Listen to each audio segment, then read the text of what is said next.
Good afternoon. I'm Mario De Aro. I'm an extension educator that works in southern Idaho in environmental management with dairy producers mainly. I do something with beef producers too. And as a county-based educator, I do a bunch of other things too. But mainly I work on air emissions, manure management, nutrient management, and also, because I'm bilingual, I do the training of the dairy workforce all around. I want to acknowledge my co-authors, Linda Schott. Miguel Mena is the graduate student that is analyzing this data. This is not done yet. Steve Hines is another extension educator that specializes in cropping systems. Anthony Simmerlich, my former graduate student that now is an extension educator. And Clarence Robinson is our research assistant associate at the research station. First, acknowledge the funding. This is part of the ISAT project that we have our booth as the platinum sponsor.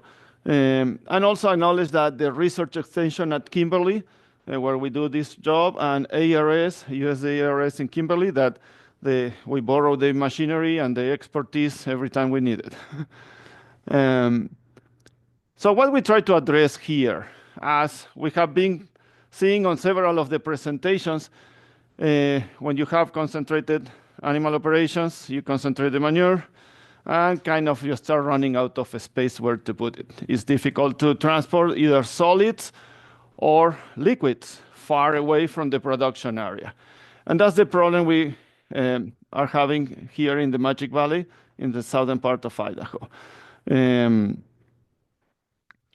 All the cropping systems around the dairies are tied to the dairy mainly. In fact, we were talking about nowadays 50% of the crops that are grown in southern Idaho, in the Magic Valley, are for the dairies. So, but how, even if a farmer is cropping for you as a dairyman, how far you can transport that manure? That's one of the things we are having. So all those years of applications have resulted on nutrient accumulations in the soil. Actually, we are limited by phosphorus in our nutrient management plant, but we have both problems. Phosphorus accumulation, at first we thought for years, even Extension was telling people, phosphorus won't mobilize our soil carriers, gonna tide up the phosphorus. Well, we are finding phosphorus on the groundwater, and phosphorus blows with the wind that we have plenty here, and with the snow meltdown. And nitrates is another problem we are having. So the idea of this is southern Idaho, is the part where we have all the concentration of dairies. So the idea is use cover crops to mine nutrients, and at the same time say, well, what is the effect that on soil health and on the cropping system itself? Actually, I was talking with someone that make compost. Oh, he's not here now, but he was showing me he sells compost in Oregon. So some marijuana plants, they have that, big clients for high quality compost. And I said, this idea has been used in the East and Midwest for years, but actually occurs to me when we have a bust of someone that was growing marijuana on a cornfield here in southern Idaho. Without the farmer knowing, the guys went, planted marijuana, and they planned to harvest just before the harvester came.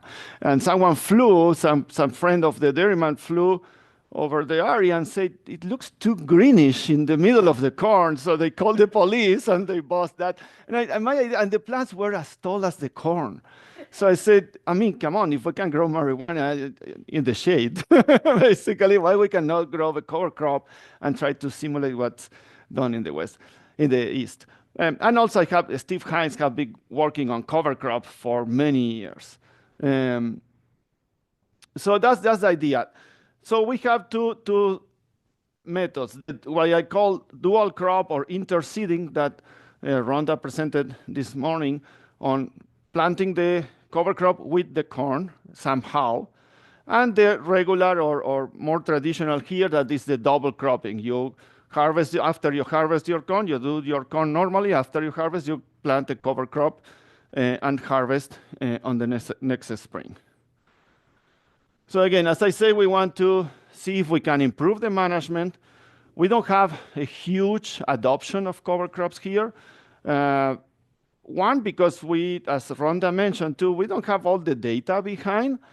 We exactly have each producer or each advisor have the on what mixes to use.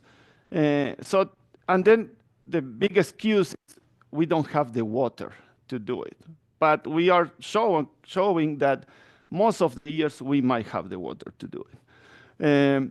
Again, my main objective is nutrient recovery, mining those nutrients or avoiding the nitrogen flux that we have after we harvest the corn. We still have nutrients on that soil, and we have those first rains and first snows that melt. So we have that nitrate flush at the end of the fall and in the spring before the new crops come. And see how that affects the silage and the soil properties. So those are the characteristics of the soils in Kimberly. Something that the station has very deep soils. They are not so common around, especially on the north part of the canyon. We have shallow soils, but these are deep soils. But that allows us to dig deeper to see what's going on. So what we did is we have 2 cover crops, 2 mixes.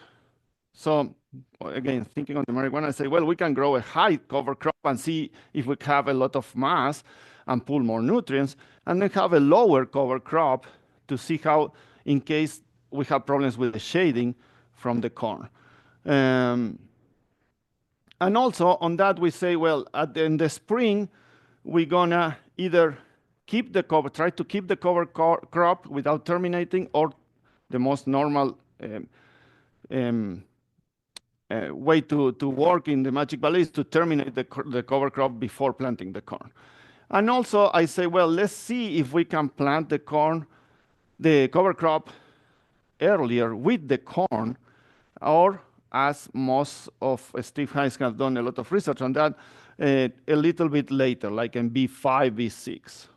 So at the end, I'm planting on V2, the first one, and kind of late V6, the second planting. And the control is no cover crop. It's just the corn and normal operation with no cover crop. To make a long story short, the high cover crop, this is a 6-year project. But I'm also trying to think as a farmer. For a couple of years, the high cover crop didn't work. So I canceled one of them. So I choose one of the 4 variations and convert to perennial grasses, some of the plots, and clovers. So this is an schematics of how this is what we call a study 1, that is the interseeding, and this is the study 2, that's just on the side contiguous, and that is the cover crop on the fall, the double cropping. So, and this is an aerial picture of both systems. So on the double cropping, the treatments, we plant the cover crop after harvesting, and the treatments are, we have a simulated grazing, we harvest, or green manure. And of course, the control doesn't have any cover crops. If someone is interested on the species we are using, those are the species that I'm using on this research. Little bit, and this is an ongoing project still. So what we are seeing, we have a ton of data still to analyze, but we're not seeing much difference between the different treatments, either on the timing of planting, or there is a little difference on the high or low. And that comes mainly, my hypothesis, that mainly comes because the high has been kind of failure to keep going. It comes up, but after we harvest the corn, it doesn't really grows back. The lower, yes, it grows back. So how you choose your mix is one of the messages. Is, you know, if there is a mix that is not working, change it. You know. So on nitrates, what the difference we found is that yes, if you have a cover crop, you are pulling nutrients compared to the control. All the other variations, we still haven't found much differences. The other thing that we did is will be our 5th year. So those fields at Kimberly at that station, no one has done a manure study like this one. So they are not very overloaded like the farmer trying to simulate. So we overload them ourselves. So every year we apply compost and the full round of synthetic fertilizer, phosphorus and nitrogen. And we really are over applying. We know, but we want to build that. And yeah, we are building. We are building and we are leaching nitrates. So the message here is, well, even if you have cover crops, if you overload your field, the cover crop won't be enough. You know? And that's one of the things that we see in some areas, that we are overloading our fields around it. The farmers, the producers are overloading some of the fields. And sometimes it's because they don't have an option. So one thing that I want to try this year is to stop adding compost and choose fertilizer according to what the crop needs. So adjust instead of putting the full run, we're going to do just a little bit of synthetic fertilizer and stop the composted manure application. Now we can start the mining process and see if we see any difference on the nitrates that they are leaching at the bottom layer. So some related to that, we are applying a lot that maybe we are not seeing differences because we are saturating the system. The system is saturated with phosphorus, with nitrogen, with potassium. So we are between the treatments, there is no much difference, net difference especially, and a lot of variability on the data. Other challenges. Sometimes it looks very good like this when we start, but one of the main challenges we have with this is weed management with cover crops. And that's another of the reasons where people are not adopting the system, because here my weeds are taller than my cover crop and almost as tall as the corn. One year we was very wet on the spring. We couldn't apply the herbicide, and it was super hot during the summer. Well, the weeds were as tall as the corn. They were my height, the weeds. And even on the mix, we have sorghum. Sorghum usually comes like a grass, like this. That year, the sorghum was as tall as the corn. Someone say, you know, when the other extension educator came and said, Mario was misfiring the planter. And then he goes, no, this is not corn, it's sorghum, but it was as thick as the corn and this tall. So it's a hit and miss. Some years the sorghum is like this, and some years it's as tall as myself. Pest control is another one. One year I lost in both studies 100% of the cover crop to voles. 100% with nothing. Well, they clean up the whole area. Every researcher got problems that year, and every farmer. So